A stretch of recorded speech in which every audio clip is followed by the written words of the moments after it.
सबसे पहले मेरा हाथ जोड़ के सबसे ये निवेदन है कि जिन्होंने वैक्सीन लगाए हैं वो बहुत अच्छे हैं, और जिन्होंने वैक्सीन नहीं लगाए वो ज़रूर लगवाएं, क्योंकि वैक्सीन एक मात्र तरीका है जहां पे हम इस महामारी से लड़ सकते हैं, डट के मुकाबला कर सकते हैं।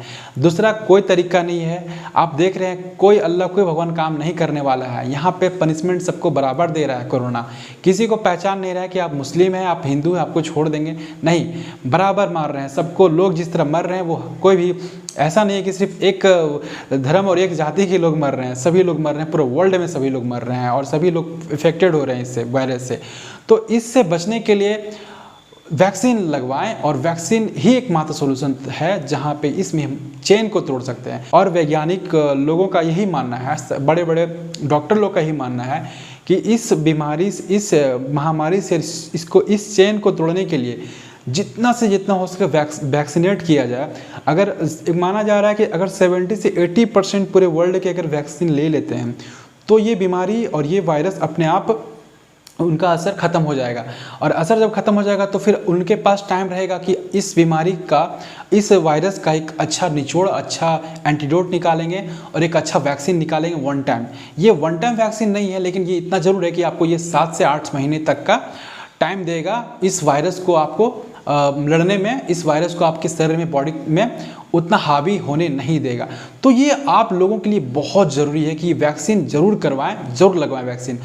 और आपको बताएं कि बहुत सारे गांव में और बहुत सारे हमारे मुस्लिम भाई लोग जो वैक्सीन नहीं लगाना चाहते हैं। जैसे कि स्टार्टिंग में बहुत लोगों ने मास्क नहीं लगाना अच्छा समझा, बहुत लोगों ने बोला ये मेरे धर्म के खिलाफ है, हम मास्क नहीं लगाएंगे। इसी तरह हमें उम्मीद है कि ये वैक्सीन भी ज़रूर लगवाएंगे, और वैक्सीन ही एकमात्र तरीका है कि ये आपको भी सुरक्षा देगी, साथ में आपको फैमिली को भी देगी। तो वैक्सीन ज़रूर लगवाएं। जितने भी इस्लामिक कंट्री है वो सारे कंट्री में वैक्सीन लगाए जा रहे हैं, चाहे वह वैक्सीन किसी अमेरिकन कंपनी का हो या फिर एस्ट्राजेनिका का हो, कोविशील्ड हो, लेकिन सारे इस्लामिक कंट्री भी लगा रहे हैं। तो हमारे इंडिया में भी जितने मुस्लिम हैं उनसे निवेदन है कि वो मस्ट वैक्सीन लगवाएं, क्योंकि वैक्सीन ही आपको एक सुरक्षा देगा और आपको जीवन अभी कोरोना से बचाएगा। दूसरा कोई तरीका नहीं है। लेकिन यहाँ बात है कि वैक्सीन जिस तरह से शॉर्ट है, महाराष्ट्र में शॉर्ट है, आपका उड़ीसा में भी शॉर्ट है, झारखंड में भी शॉर्ट है, बहुत सारा जगह ऐसा है वैक्सीन नहीं है, वैक्सीन शॉर्ट हो जा रहे हैं।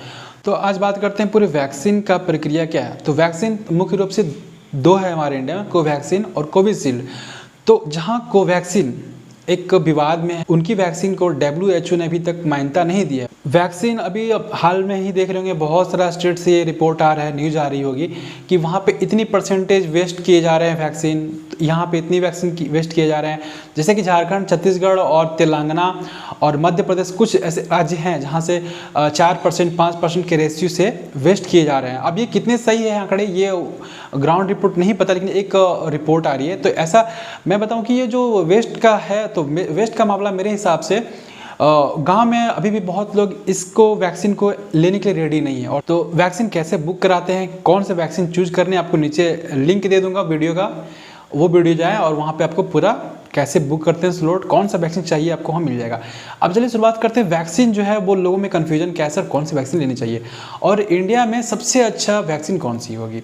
तो इंडिया में बताऊँ कि इंडिया में तो वैक्सीन अभी 3 ही है, स्पुतनिक अभी आने के बाद 3 हो जाएगी, लेकिन 2 वैक्सीन में सबसे अच्छा। तो चलिए बात करते हैं इंडिया में जो 3 वैक्सीन दी जा रही है उनमें से सबसे अच्छी वैक्सीन कौन सी है।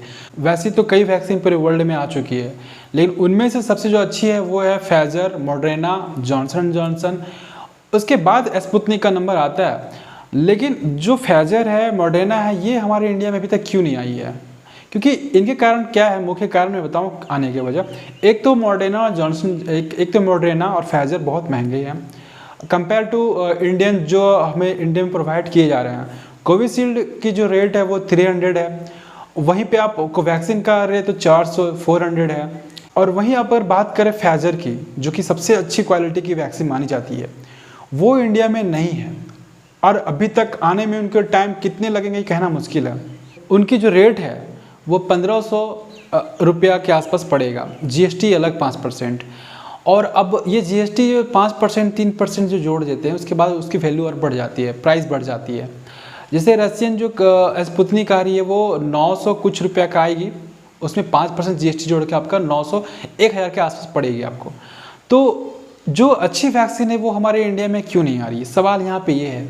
हमारे अगर देखें बहुत पूरे वर्ल्ड में बहुत गरीब कंट्री है, पुअर एक लो इकॉनमी वाले रेट वाले भी, लो इनकम कंट्री वाले भी, जैसे कि फिलीपींस, इंडोनेशिया और श्रीलंका जैसे कंट्री, बहुत सारे कंट्री हैं जो कि हमारे इंडिया से जीडीपी उनका कम है, वहाँ पे लोग फाइजर लगवा रहे हैं। फाइजर वाकई में अच्छी है तो फाइजर क्यों नहीं आखिर इंडिया में है?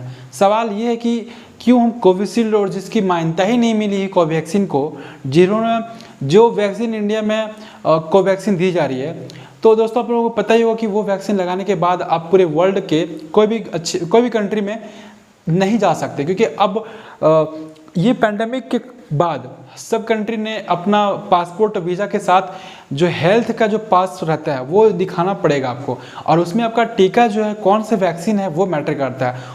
WHO ने जिसको अप्रूवल दिया है वो टीका होना ज़रूरी है, तो कोवैक्सीन को अभी तक दिया नहीं है। अब कितने समय लगेंगे देना, अब ये बताना मुश्किल है। खैर जिन लोगों ने लगा लिए हैं कोवैक्सीन, क्या वो फॉरेन कभी विदेश जाना चाहें इन 6-7 महीनों में तो जा सकते हैं? इन पे सवाल होगी।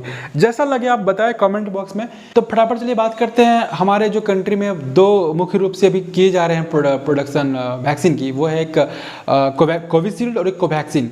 तो कोविशील्ड जहाँ पे 6 से 7 करोड़ पर मंथ प्रोड्यूस कर रहे हैं, वहीं पे आपका कोवैक्सीन 2 से 2.5 करोड़ के बीच में प्रोड्यूस कर रहे हैं, प्रोडक्शन बना रहे हैं। तो ये वैक्सीन क्या इतना काफ़ी है हमारे इंडिया में? तो नहीं, ऐसा माना जाता है कम से कम इसको 15 से 20 करोड़ पर मंथ जब तक होगा तब ये जो टारगेट लेके रखे हुए हैं वो टारगेट को चेज कर पाएंगे कि जुलाई और अगस्त और अक्टूबर के बीच में पूरा कंट्री को वैक्सीनेट कर पाएँ।